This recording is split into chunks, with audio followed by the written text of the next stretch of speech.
My gosh, people, we are back. Talentless podcast doing the thing. And if you didn't know, we just hit our 1 year anniversary, and we're so excited that this is the first episode for our 1 year anniversary. I cannot believe we made it. So exciting. But today's going to be an exciting one. And I know you're like, where is Ashley? She's coming, but we're going to start this conversation off without her, which is going to be interesting because she talks a lot. Anyway, today we are joined by Turk-Haynes, and today Tara's bringing something to the show that no one else has brought yet for us. Tara is the founder of Equity Activations, a people and talent practice she's built on 15 plus years in talent acquisition and people operations. I mean, you've been in talent that long, you got to be tired. She's a first generation college grad and first generation corporate worker. Also very interesting. She's been recognized by the LA Business Journal, featured in Laura Schmidt's Redefining HR, profiled by Business Insider, spoken at RecFest, Culture Amp, Living Corporate. I mean, it goes on. And this is the part I'm most excited about. She's the creator of the Origin Arc, which is a framework about how your story shapes everything about how you work. And we're going to focus a lot there because there's so much to unpack there. Corporate America spent the last 5 years saying this doesn't matter, right? It says values, authenticity, bring your whole self to work. And then 2023 happened, and now it's not really true, right? Right. You don't do any of that. Right. Just stop. Right. Just So what do you think about what was the spark of the change? Let's delve into your thoughts about all of that first. Yeah. I mean, I think there's a couple of things, right? I think one of the things is when the diversity, equity, and inclusion and belonging have been around much longer than people realize. When I got my job in-house overseeing DE&I in 2020 after the murder of George Floyd, I had mentors who had been doing it for 20 years. So It's not like it's this brand new thing.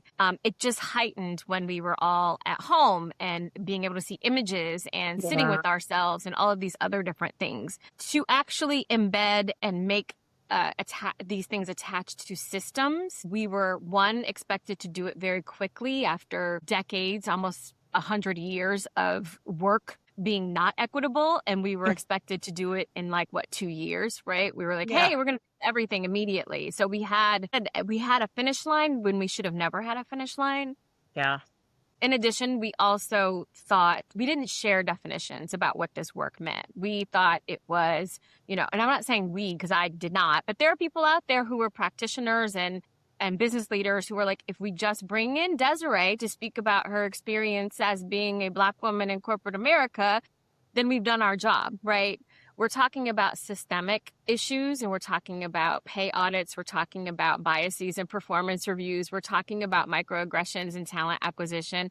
We're talking about all of these different things. And that's truly what diversity, equity, inclusion was supposed to be fixing, is how do we remove these barriers of underrepresented people in the office or in a workplace so that they can be successful. And that means veterans, means caregivers. That means, this idea of intersectionality from Kimberly Crenshaw is such a good framework to think about, because not one person is just one social identity. We all have very different things. I'm a Black woman from the Midwest, first time, college graduate in my family, first time corporate worker. English is my first language. I'm thinking about all the different things that make me up. And so there are parts of that were stunted for a lot of people, right, in the workplace. And so in this move to kind of fix things, we just kind of put icing over a cake that was already crumbling. We're just like, here, eat this. It's delicious. And then we bite it. So we're like, oh, but the cake's not done. You know what I mean? And so the last part I will say is, God bless our business leaders, but they have the attention span of goldfish. They'll be like inclusion, belonging, AI, technology. It's so split focus that they'll move off of something. And I just wrote a newsletter about it on Juneteenth. We can talk about my newsletter later, but I said it's almost like my favorite scene in The Wiz, where Richard Pryor just goes from the color gold to red to green. Like we can't even keep up. And so the cause of that now is inclusion work became something that we moved off of very quickly. Yeah. And we've left it in shambles, and people are trying to figure out why. And it's because these business leaders have moved on already. We didn't set up a solid foundation. And we really need to embed the work into operations so that we can have sustaining impact. And that's essentially what my business is all about. Yeah, I always talk about business leaders as the dog and the squirrel. My dogs go outside and they see a squirrel and they're like, squirrel, squirrel, you know what I mean? And it's like it's complete attention deficit disorder. Like what's supposed to be, you're supposed to be focusing on it and stay focused until the job is done. And I agree with you. I think, first of all, the systemic part for me is the part people really never understood, and really getting getting to the root cause of some of the things that were happening. We were very surface level. Not every practitioner, but most practitioners were just trying to fix the immediate. And that it doesn't work, and it's why it's in shambles now to me. And so I struggle right now to figure out why no one's, and I should say no one. When I say no one, people, please don't write me comments about I'm doing the work. When I say no one, I mean just the general have just completely stopped. Right. So it obviously was never true to begin with. If you were able to pull the plug that quickly with no effect to your organization, except to go back to what you were doing before, it is really, really frightening about all the work we put in since 2020. Like it just went nowhere. And it's sad to watch. But I think this also wraps back into the question I had for you about the origin arc. Did it come from this knowledge that things weren't working? Like, how did you get to it? Where did it come from? And what does it kind of unlock that wasn't happening? So the origin arc actually originated because I am a writer. I'm a playwright, and I have kept those worlds very separate for so long that lately they've been sort of merging. And I started to think about how, this influx of the new storytelling in businesses. And when I saw, like, one of the first articles I saw is there's like, so-and-so is paying 6 figures for a storyteller in this corporate. And I was like, what? You know how many out of work playwrights do I know who could like totally revamp your entire business structure, and you're paying 6 figures for that? We can barely get like plays put up because ours is being slashed as a budget. But I started thinking about how my worlds collide, and so how important storytelling is in terms of embedding who you are. And so like every time I go someplace, like already what you know about me is I'm a first generation corporate worker. I'm a first generation college graduate. I told you that I'm from the Midwest, that I'm a Black woman, that English is my first, like I fold these little things into who I am in every room because you're getting a bigger picture of me. And I feel like once we start talking about, I was thinking about managers and how like managers sometimes, like I did an inclusion workshop, and it was about 1,300 managers, and 78% of them said they got no training when they became a manager. And I was like,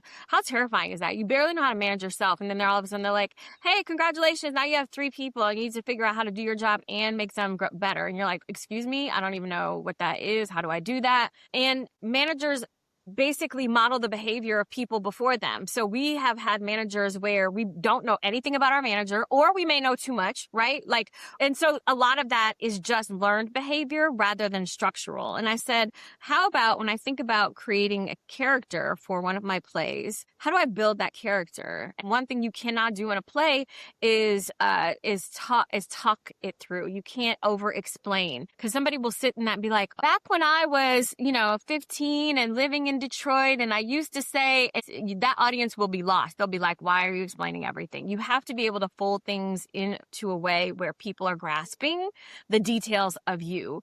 They're come in little drops, how you show up. So for example, the origin arc would help a manager in their one-on-ones or their team meetings. How do I expose some of myself in a way that allows you to connect to the business, to my philosophy, like how I manage you, what I care about? It's not just like, spending that time guessing about what your manager wants. Your manager is giving that to you. If a manager comes in and says, hey, so I'm taking Rosh Hashanah off, and how work, people are afraid to even say why they're taking certain holidays off or anything. Like they just don't, they think it's just too, I don't know if it's like this idea that the workplace is not where you share who you are, but people will follow you if they know what you care about, what you're about, and that you have a plan, right? And Right. so how best to do that, and then using the origin arc to sort of reveal yourself as a whole person and as a business leader, and be able to get people to trust you to be on board with whatever you're trying to get to. You know what I mean? Yeah. It's funny. We talk about, I must say it every other show, if not every show, that middle managers are the worst. You promote a high performer, you sit them in a seat and you're like, go, and it's like, Yeah. it's trash. And they're like, oh, where? What are you talking about? Where am I going? Like, Right. what am I supposed to be doing here? And Right. I have no idea. No they're idea. pressure tested because they get it from the top of the business and Yeah. they get it from their direct reports. Like there is no, a middle manager I just do not envy. And they usually are under-resourced. Right. And they don't get the kind of support that allows them to have difficult conversations, that allows them to do conflict resolution. Like none of that really is something that people focus on, as if those things don't help the business move along. If I'm spending time trying to make these people get along on a project, I'm not doing my other stuff, right? If I'm doing it badly, at some point I'm getting to HR, but I could have gotten the skills to be able to resolve that and do my job. So we treat these things as though they're like nice to haves when they're actually must haves if you want a business to run smoothly. This episode of the Talentless podcast is brought to you by Do Better Consulting. Hiring is broken. Job searches are broken. And honestly, most career advice out there is just recycled nonsense. Do Better Consulting exists for people who are done guessing. They work with mid to senior leaders, founders, and talent teams to get clear on their signal, how they show up in the market, how they hire, and how decisions actually get made. No fluff, no templates just to say you have them. Just strategy, structure, and honest feedback that actually works. If you're tired of spinning, it might be time to do better. Head to dobetterconsulting.net. Welcome, Ashley. Ashley's here, folks. Hi, everyone. So sorry. I do agree, though. I do think that there are so many managers that have never, because managing is truly teaching. Like, can you articulate what you're doing enough to impact and like have the agility to meet people where they are and help them develop that? And so a lot of it is teaching, and that is just not a skill set. Just like what Des said, like they hire the best performer. And then a lot of their managing technique is whenever everything goes bad, just to hop in, get their hands dirty and, do it. And it's like, you need to you got to delegate, honey. And that's not something that is taught like at all. No, I think in there's this idea that you don't have, like one of the exercises they do in the origin arc is take a moment in your work history that was pivotal for you and write a monologue about it. And write a monologue from your perspective and then the other person's perspective as well. Because we don't take time to reflect, right? Impact of things that happen to us and then like what we learned from them at all. Like, because we're not taught to do that in the workplace when actually could benefit you. Because think about how many mistakes you would avoid if you actually were just like, let me just kind of think about what just happened here, right? We're just moving on to the next thing. And we don't treat that in performance reviews either. Like if you're, well, I won't say we don't. I think there are really good performance review managers and leaders who do take a moment of reflection. Let's talk about like, how do you think that went? What do you feel? But a lot of managers and leaders don't know how to conduct a great performance review that actually is impactful for everybody involved. It's more like, are you going to get promoted and are you going to get your bonus? Yeah, I want to get a little tactical because this is a show about recruiting and because of your experience, I want to like tie it in. So if I'm using the origin arc and I've done the work, how does that show up in like an intake meeting or how does it show up there? So I've done a million intakes in my life. Everyone thinks that it's very logistical. No one ever brings up how they work as a manager, what's important to them in terms of communication. We shorten it to culture fit, but if we want to break that down, what does culture fit actually mean to you? Does that mean that people are communicative in a specific way to be on your team team in order to be successful.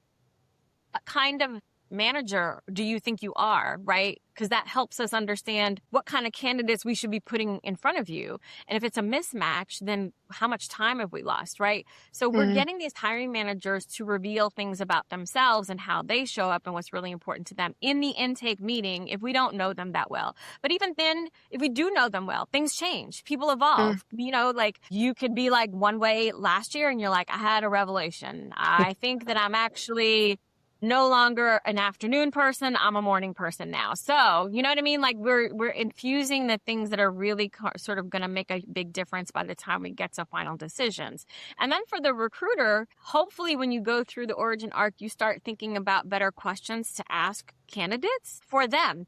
For those candidates to reveal who they are, right? What's important to you? How do you like to be recognized, right? What's a pivotal moment in your career that really like sort of changed how you think about, you know, collaboration or innovation? Like, how do we ask better questions for people to reveal things of themselves that really will make a difference in the workplace? Yeah. No, I know Ashley's really, and I'm not saying I'm not, but Ashley's really big on the intake meeting. And so for me, I think it should be for all recruiters. I think we do a really horrible job because hiring managers rush us through it or whatever. And I think there's some stand your ground moments you need to have with intakes, right? You know, you need to say, this is important and we're going to go through every question I have until we come up with the right solution or right candidate profile. Anything to add on that intake part? Because I know that's your like really a good spot for you. Like 100%. Yeah. I actually just had one not too long ago that went really, really interestingly. And so many of the intakes start with the manager being like, don't you have the JD? Can't you just pull up the JD? And that, I know, I always take a deep breath. I'm like, that's not what this is. Yes, I can read. Thank you so much. Yeah.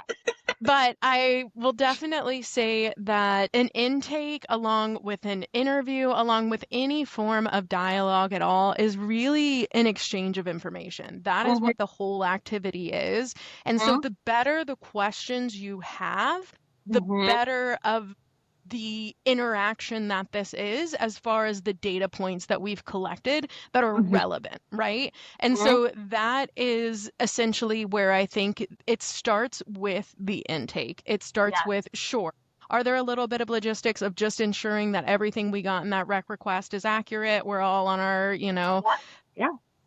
all the things. I was going to say P's and Q's, but I don't know if that's a bad thing to say. I need to Google it before I say it, and I just said it. I thought you were going to say it. I said it on my own brain. I was going to, but then I was like, I actually don't know if that's a bad term. I need to look that up.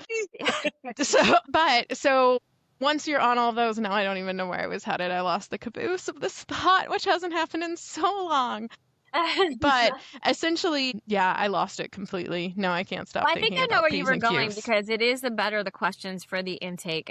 And for using the origin arc for me, I also have a journalism background. So when I started in talent acquisition, I did not go to college to be a talent acquisition person. I actually didn't, like how many people did, right? So when I fell into it and I was just like, okay, so an intake, and I just this is the thing that I think I love about people with different backgrounds going into certain industries is we bring our background and our creativity into it and we figure something out. And I was just like, well, I've been a journalist and I know the great questions if I'm interviewing somebody, what I'm trying to get at. So I brought journalism questions to the intake and I would just be like, because I'd reverse engineer, like, what do I need to leave this room knowing? And so then let me just reverse engineer these questions so that I'm actually getting to that information that I need. So I think it's a matter of, do you treat the intake meeting as if it's just like something to do on the checklist, right? Check done, intake done, whatever. Or do you treat it as if it's an integral part of your talent process to find the right people? Like, I can't find the right people without this meeting, and here's why. And then can you translate that to the hiring team and say, here's why this meeting is actually important? Because I think you might have a different definition of an intake meeting, and you may have, because other people have come into this room and they've asked you this and whatever. Exactly. I'm a little different. right? This is how I do it, and this is why that I do it. And at the end of the day, the data is the quality of the candidates you're putting through, right? Right. I'm not wasting your time putting people through that you basically said, well, our communication styles don't even match. Like, why am I even talking to this person, right? Right. Waste of candidate time, your time, hiring team's time. It's not necessary. Yeah. Oh, yeah. Yeah, absolutely.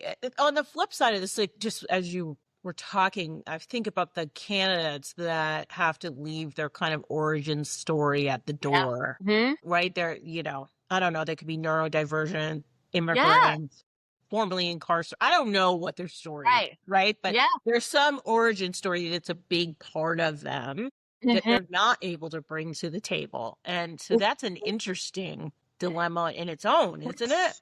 It is. And here's it's the thing, right? Yeah, the iceberg exercise is something I do all the time with my inclusion workshops. But here's the thing is that you don't always, I don't believe in bringing your whole self to work. I believe in bringing the self that you feel the most comfortable bringing. Like, because I'm not going to tell you all my business because I don't know who you are, right? And I don't even know if you care.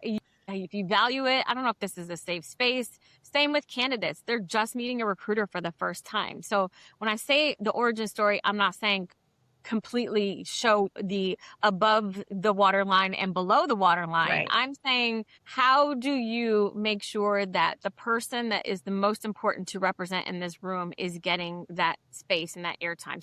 For example, if you are formerly incarcerated, what are some lessons that really were impactful for you being formerly incarcerated? Is about like change. Like I had a massive life change when, I was 23 that really made me change how I do Outlook. It made me change how I live my life. You don't have to reveal what that is, but you can say, and then here's the result of that, right? You relearned this thing, I learned this tool, this trade, and it really made an impact on me. So we don't have to just sit with the word. We can dive into the definition or get some details of how we got there, you know what I mean? And help that story come through so people get a bigger picture of who we are. I like that answer. That's a good one. And I agree with you. I don't know that I'm a different person in the world of work, but I'm definitely not my full self because I think they'd be a little overwhelmed by that nonsense. Well, I mean, and historically, it's just not been safe for a lot of underrepresented people in order to do that. And again, as I talked about before, 2020, everyone was like, solve all these DEIB problems in 2 years, and we didn't. Obviously, so we're still not there. It's a long marathon, y'all. Like we're still like trial and error, figuring things out, what feels good for you. The one thing we do know is that we can't compartmentalize ourselves at work. Like you can't, it isn't severance. Like we're literally, the Audi are definitely the same person. We just need to figure out like which details can I safely reveal in this environment, right? And it's not up to you to create that psychological safety if you're an employee. That's the company and the employer that work through that. And they can't be mad at you for not feeling like, everyone's a family here. I just don't believe in that either, right? Like we all have very complicated definitions of what family means. And using this blanket statement isn't always helpful for people. I also don't think, unless you're making exactly as much as the CEO, the workplace doesn't deserve all of you. Like they shouldn't. And in a weird way, once I started having that concept of like, you actually don't even deserve all of me. You're only renting based on the pay that you're giving me. You're renting this much of me, which severance mindset, but it was something that did help me start setting healthy boundaries because I can start pursuing work like a passion, like it's my own. And sacrificing my own things to get things done because I just want them done. Like I'm more psychotic about that than what the actual impact is that's being made for this business. Right. But it's something to where I did eventually, after going through a layoff of a company that I had put in 100 hours a week at minimum, probably for over a year. And we had to do layoffs. And I was like, not only because I'm talent acquisition, was every hour of those hours now all for naught, but it made me realize like there is no company on the planet unless the CEO is paying you exactly how much they are and everything's split and even and you're just a co-founder without the title. No, they don't deserve it. I have yet to meet a company that does, at least, I guess I could say. But so preserve yourself, like all people. because they I just give don't. that advice all the time. I just did that at a conference where on a DEIB panel, I was just because people were like, what do I do if my leadership doesn't care about DEIB? I was like, take that as a data point. Don't care more than they do. You know what I mean? You can't care more than the person who gets paid the most in the company. So it's always just about sort of you're making sure it's fractional, like to what you get paid. Yeah. To prevent burnout. You know what I mean? Also, like you can't care more than the person who is leading the company. Hey, it's Bob Pulver, host to You podcast. Human-centric AI, AI-driven transformation, hiring for skills and potential, dynamic workforce ecosystems, responsible innovation. These are some of the themes my expert guests and I chat about, and we certainly geek out on the details. Nothing too technical. I hope you check it out. Yeah. It's impossible. Yeah. So companies, for the last, 5 years, were telling us that, tell us who you are. We're all about inclusion, blah, blah, blah. And now we're removing equity from job descriptions and relabeling stuff and belonging to, I don't even know. I saw some crazy stuff yesterday and I was like, what is happening here? Okay. Oh, I know. It was DIV. Now you need with some other thing. It's bizarre to me.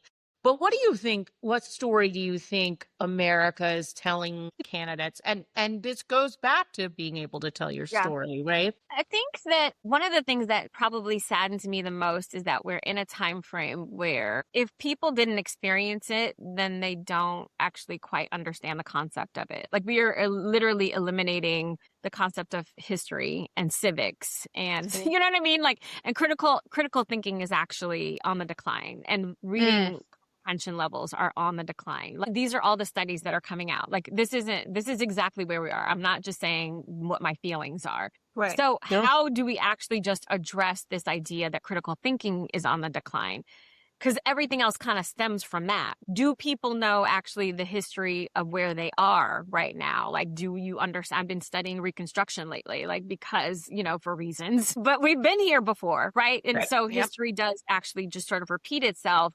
And I think social media, which I live and breathe on because I just find it so fascinating to kind of see what other people are thinking, specifically from a talent acquisition perspective, because one of my missions is to kind of bridge the gap between the talent community and candidates, job seekers, because it's very wide right now, but also just to see how people think. And like the discovery alone of people just like things that I'm like, how did you not know this? Like, and people are just revealing things where they're just like, oh my goodness. And it could be as simple as like, did you know Killing Me Softly is like a remake? And I'm like, oh my God, we are cooked, y'all. Like, I don't even like, where are we? Like, what's happening? Where are we? These are just like the surface level things. So my expectation of people understanding like deeper concepts, maybe my bar needs to go a little bit lower. Maybe I need to figure out like one of the things I did when I got my DEI job in-house, I led with education because education is not uniform across the country. Right. The things that I learned in Detroit, Michigan as a little Black girl of a city that's predominantly Black are vastly different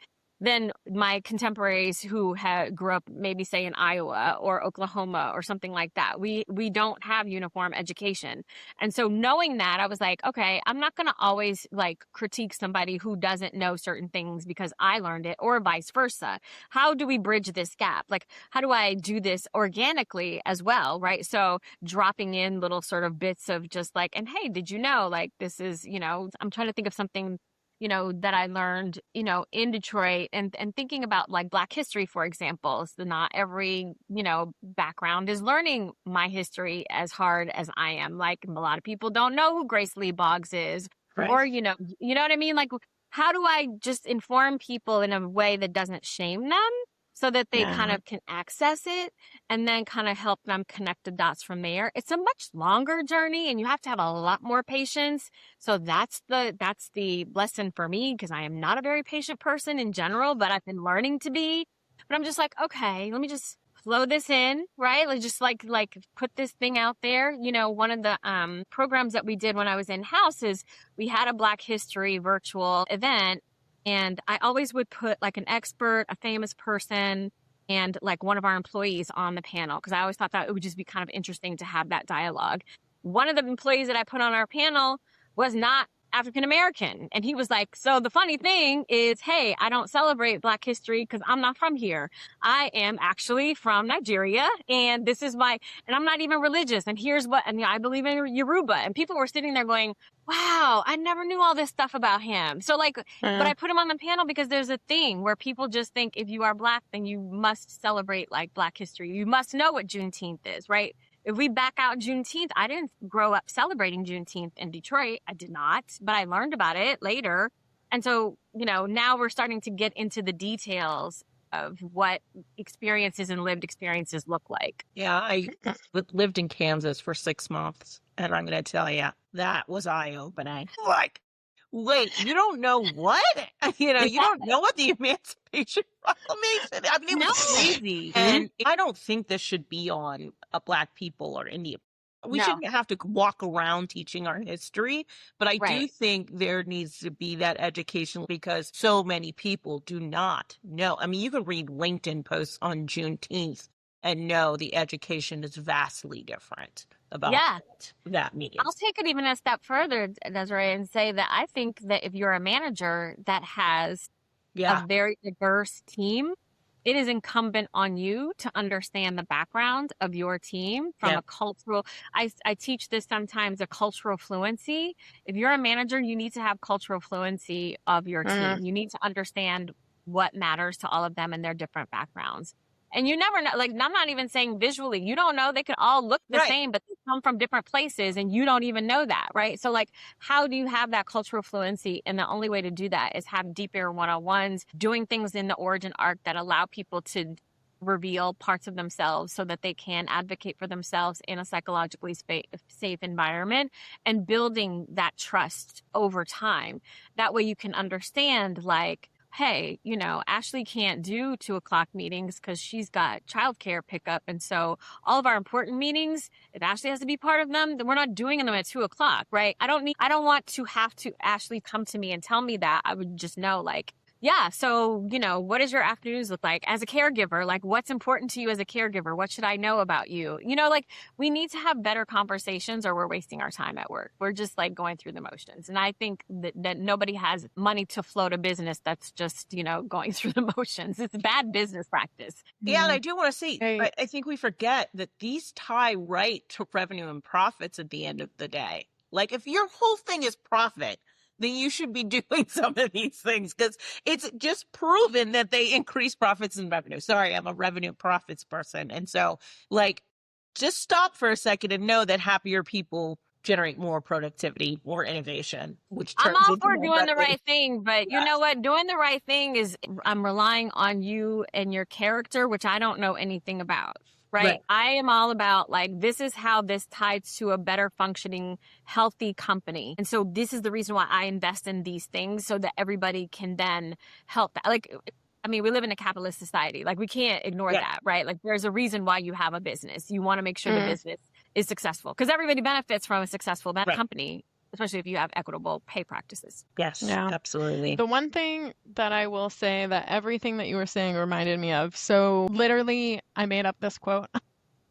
The only thing cool I ever made up, but I don't even know if it's cool. I'm about to say it out loud. But anyway, the point is I used to say, there's a quote that always said, all that evil men need in order to succeed is that good men do nothing. And I call cuckoo bananas on that quote. And I actually think it's that all evil men need in order to succeed is that good men be uneducated, because then not only will they do nothing, they will work for you doing the bad things. And so I think that education, whenever it comes to American history, whenever it comes to understanding so many different things, if you want to prevent and minimize harm as a manager, then that means that you're going to need to know these things. And I also feel like education, like, births and grows empathy.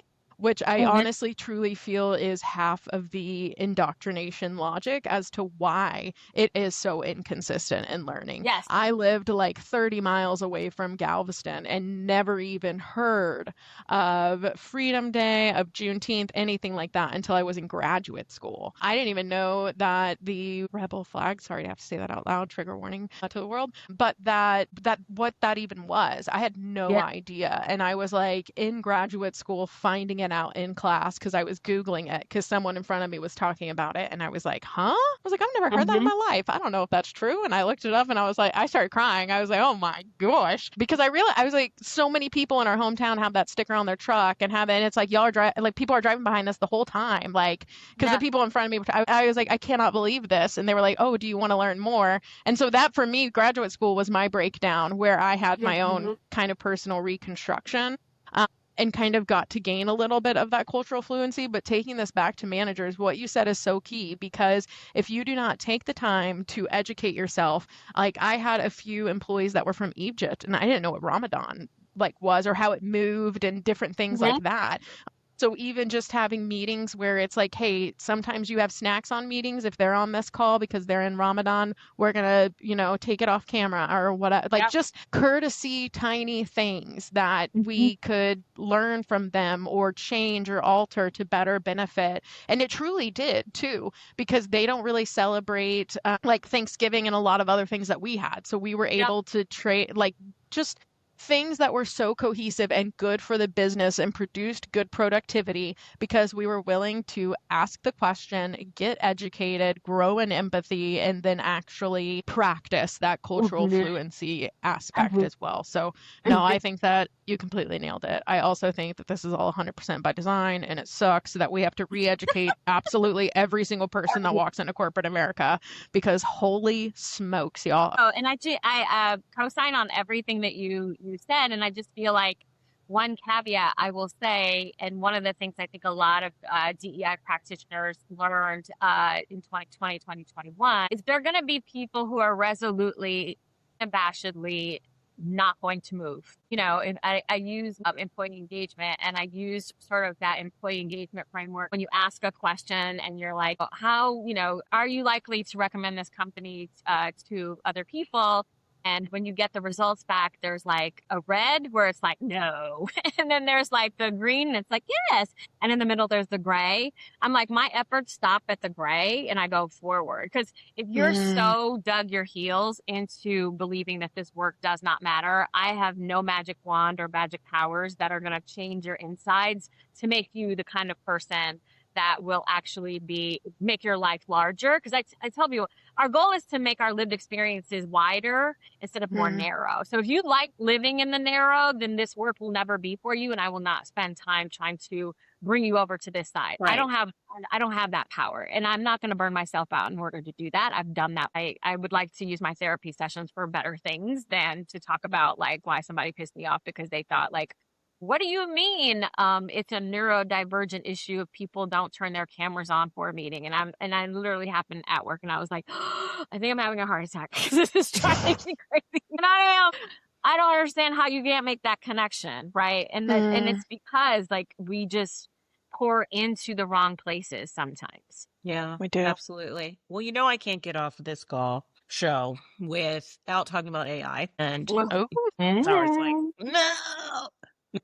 I gotta go there. Tell me your actual thoughts about it, how it affects the work that you're doing, how it affects people and their stories, whether it flattens them, helps them, all this stuff. So early on, I was lucky enough to take an AI ethics course with Dr. Jade Singleton because I wanted to know more about it. And that's what I do. Before I start running my mouth off about something, I just try to figure out how much information can I get? And then this is when I started thinking more in-depthly about like climate change, obviously. And I also am very practical. We can't put a genie back in the bottle. Like it's here, right? And it's been around for 100 years at this Yeah. point. We just literally had an increase because of a couple of people who were just like, I'm just going to make this a hostile takeover of corporate America, right? And I'm going to make a lot of money out of it. Before it was just like some chatbots that we didn't even know about, and we're just Right. like, hey, that's fine. But now we're like, hey, it's going to take over. I think there's a lot of things. The technology is moving faster than a lot of our critical thinking. So this is one of the reasons why we're having these such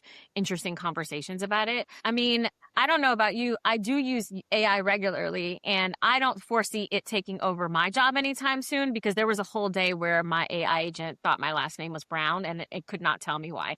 And so I was like, well, you know what? And we fight all the time. So I think there's this idea of like the shiny PR version of AI, and then there's the actual practical thing of most of us who work in it. We know what its capability is. Yes, it learns pretty fast. There's also a lot of things we don't know about it. I think there's a lot of, once we get to tokens, how much is that actually going to cost? So all these leaders who were just like, haha, everyone's laid off because of AI. It's going to be so great. And then they're like, wait, how much does it cost? And that's another wait, it's more than Desiree's salary. Right. Where's Desiree? Let me go get Desiree back. Secondly, I mean, again, we are also very conscious of the fact that the LLMs are learning what they learn. We have a lot of discrimination cases that are out there. That's because there were people behind the AI push who just rushed out and said these things are going to be better. I don't blame the AI technology itself. It's going to do only what the human is allowing it to do, right? So I think there was a TA person early on who said, AI is going to reveal all the cracks of talent acquisition, the human part of talent acquisition. Yeah. And amplified, right? Amplified. That's what it's going to be designed to do, is like whatever process did not work, AI is going to amplify that. Whatever your philosophy was that is problematic, amplified. So I think if we take the time to learn that lesson, there's some hope behind it. Also, if we fix the climate change piece and the data centers piece, like there's a lot of things. Thank you. Right? Yeah. I feel like we're going to run out of water before it's even a real concern. We got some things to sort out before it becomes the thing that's literally just going to change before it becomes like Computer from Star Trek. Like we have some things to work out. We agree. We've said the same thing, and the climate thing is a big deal to us. And so, like Ashley always says, we're going to run out of water before it takes over the world. So it's like it runs out in 2 weeks. So, I mean, I don't know. But I agree with you. I agree that, what it will do is in talent acquisition, it'll point out the weak spots, and we better be ready to fix them because it's here, right? And the ones that can't fix it, I don't know, man. I don't know. You're going to get replaced. Well, back to that patience thing we were talking about. It's not we have this idea that we're fixing things overnight, and we're actually not. And so if we can stay patient and actually observe and analyze what's happening real time, and then start formulating our thoughts as a TA community that really is trying to change and make impact, then we're providing solutions. I don't think the answer is being like, AI is ruining the world. You all suck. Why are you doing it? It's too late. It's too late. We're here already. You know what I mean? So now we have to come together and just be analytical and be good stewards of information, and then try to address things from that perspective. All right. This is my last question before we go to talent outside the box. What one thing in HR talent acquisition is a best practice right now that you think is actually damaging the people it claims to serve? We have a feedback crisis that I don't think people understand. I just did a post about this. I was on Threads, and was it rage bait? Was it created? I don't know. But someone posted some feedback they got from a recruiter that was pretty detailed. And the amount of people who engaged with that post literally dying for that kind of feedback in the TA process. The way we talk about our technology and it's making us so much better and so much faster and we're getting so much more details is not translating to the candidate. Candidates are not getting any feedback there. And I'm not even talking about ghosting. I'm talking about if you go through 7 rounds and then they say, thank you so much, but we decided to go with a different candidate. 7 rounds and you don't get any feedback at all, but you have all the tools to be able to give them the feedback is ridiculous to me. And this is something that's human-centered. This is on us. This is not our tools. We have the ability to be able to add that feedback. And somebody's in my comments said something like, there's no recruiter who has time for that. I have been on the phone with crying candidates. I have written paragraphs of feedback to candidates and remembered them from jobs later. that just means this is just a reflection of your relationship to your talent pipeline, in my perspective. And so I feel like this feedback crisis that we're having is going to reappear. If this job market switches back, if we get back to where AI failed and now we need a bunch of people to come back and do the job, there's going to be some candidates with very long memories. Yeah. Very long memories. And they're like, I remember actually when I applied and, went through 7 rounds with you, or And you then- go so many, or, Right. And you just said they just went somebody whose needs closely more fit the role. What does that even mean? I You don't know. what that means. I'm going to have tell the you, I got one scorecard. of those the other day and I was like, what does that mean? You Oh, have the rude. scorecards. You can literally just say, this person actually has more experience in X, Y. You can do this. Why are you not doing this? And I will say it's kind of a perfect example of exactly what you said earlier. This is an example of AI amplifying the cracks of a recruiter, because it's giving us the bandwidth, the time, and the ability to automate these type of things if we so need. We know how to make a prompt that says, pull out XYZ and just give it to me, reread it, proof it. Like, all these are 2 clicks of a button. The recruiter was never going to do it for you anyway, because this was a recruiter problem. 100%. And it's exactly, this is the whole sample. Yeah, absolutely. All right, folks, this is the time and place, Talent Outside the Box with Ashley King. Okay, so we're actually going to do this a little bit different because we did this with Melissa and I kind of liked it. So the question that I would like to ask you, and I'm going to answer it based off of mine, but I want yours too. But the question is this: if you wanted to make someone a better manager, a more empathetic, what would be the 1 or 2 things that you would tell them to learn? So sit with that for a second because I'm going to answer mine. But the 2 things I would tell them to learn, and these were foundational at and are foundational at Talent Ed, but it's specifically historical context and its creation of macro systems within employment. Like that, it's that connector piece of like, this is why this is what this is. And so, because there are people who will think they're doing great things, but actually in the macro system of it all, you're not, i.e. negotiating salary with a candidate, right? Like we're all told saving you that $5K for that company is really going to change. Nah, honey, like that's $1, $2 an hour at most. Company don't care about it at all. That's chump change. And you're actually better giving that $5K to the individual so they can pump their own community and take care of themselves versus, so things like that. But it's specifically the 1 to 2 things that I have is more of the historical context and its creation and correlation to macro systems. All right, Tara, what would you tell us is yours? I'm so curious. I'm dying. Oh my God. Well, for me, I think I would ensure that they always know how to figure out their why. I think that a lot of managers go on autopilot and they don't think for themselves. And so if you are not able to articulate why you're doing something, then we need to examine that. You'll become a better manager once you can explain why you're doing something. And then I think that, obviously, I think storytelling is going to be the next thing, because how do you connect what Ashley is doing to the success of the company? Right?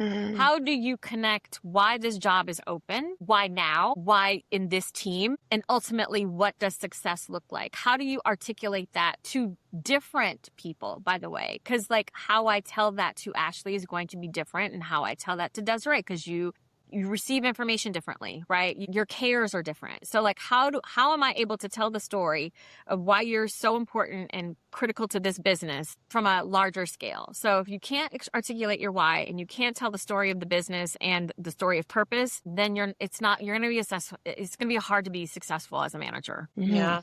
That was great. Such a great point. Such great points. That was really, really good.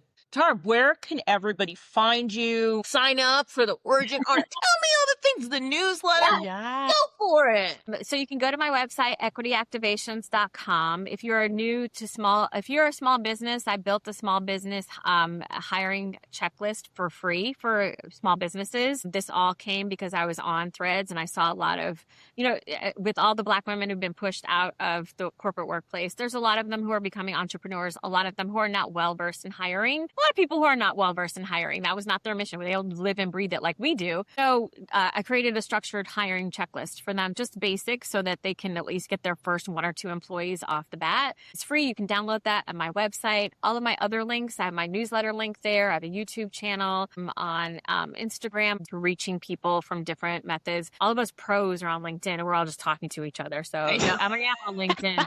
We're just talking to each other a lot of the times. I want to reach people who are not like there. And so I do spend a lot of time also on Threads, and I'm very spicy there. So just word of caution. But Haynes on Instagram and Threads. And, but I think those are also linked on my website as well. So the website is the go-to for everything, and you can find me in all those places. Well, it's been fantastic. Listeners, here's what I'm taking from this one. Every hire is a story. Every interview is a story. Every team is a collection of stories. And the companies that figure out how to really listen and actually listen, to use origin stories as their strategy, are going to be the ones that win. Go build your teams. Go do things right. Go get those stories. Have receipts. Do all the things. And then you build the credibility to prove it. Thank you so much for joining us. It's been fantastic. You are wonderful. And we will have you on again, because this kind of conversation could have gone on for 2 hours. So I appreciate it. For 2 days. Why limit us, girl? We already did a conference. Let's just do a conference. We had a whole conference already created just now. Beep. Wow, to the listeners, we will see you next time. Listen to us next time. Follow us on LinkedIn, YouTube, Blue Sky, Threads, all the things. We're everywhere. All the places.